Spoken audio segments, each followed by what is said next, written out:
Hello friends, ప్రస్తుతం మనం జీవిస్తున్న ఈ భూప్రపంచం కొన్ని లక్షల సంవత్సరాల క్రితం ఏ విధంగా ఉండేదో ఈ వీడియోలో మనం తెలుసుకుందాం. 1,72,00,000 సంవత్సరాల క్రితం ఈ భూమి మీద 2 ఖండాలు మాత్రమే ఉన్నాయి. పాంగేయ మరియు గోండ్వానా 2 సూపర్ ఖండాలు. కానీ పాంగేయ ఇటీవలది మరియు పెద్దది. ఇది ఇతర సూపర్ ఖండం లారేసియా మరియు దక్షిణ సూపర్ ఖండం గోండ్వానాతో సహా చిన్న భూభాగాలను ఏర్పరుస్తుంది. గోండ్వానా పాంగేయ దక్షిణ భాగం మరియు ఇది తరువాత ఆఫ్రికా, దక్షిణ అమెరికా, ఆస్ట్రేలియా, అంటార్కిటికా మరియు భారత ఉపఖండాలుగా విడిపోయింది. పాంజియా ఇటీవల సూపర్ ఖండం. పాంగేయ సుమారు 335 నుండి 175 మిలియన్ సంవత్సరాల క్రితం ఉనికిలో ఉంది.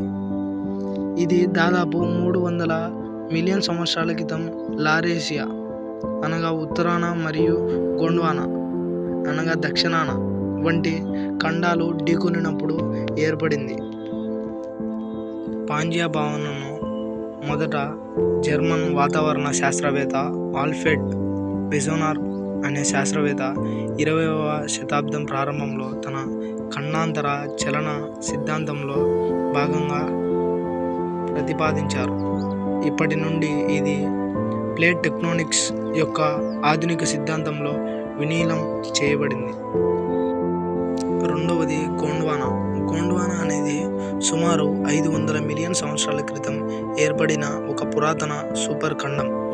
ఇది దక్షిణ అమెరికా, ఆఫ్రికా, అంటార్కిటికా, ఆస్ట్రేలియా, భారతదేశం, అరేబియా మరియు మడగాస్కర్ వంటి నేటి ఖండాలను కలిపి ఉండేది. సుమారు 180 మిలియన్ సంవత్సరాల క్రితం ఈ సూపర్ ఖండం విడిపోవడం ప్రారంభమైంది. ఇది ప్రస్తుత ఖండాలుగా విడిపోయింది.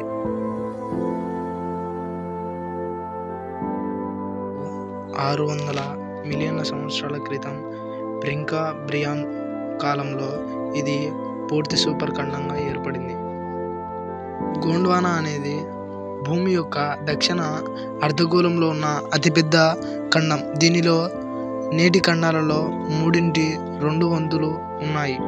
భారతదేశం ఒకప్పుడు గోండ్వానాలో భాగంగా ఉండేది.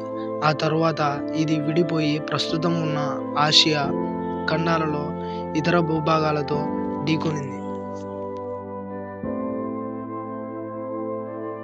ఫ్రెండ్స్, ఇంతటితో ఈ వీడియో పూర్తయింది. వీడియో నచ్చితే లైక్ చేయండి, సబ్స్క్రైబ్ చేయండి, షేర్ చేయండి, కామెంట్ చేయండి.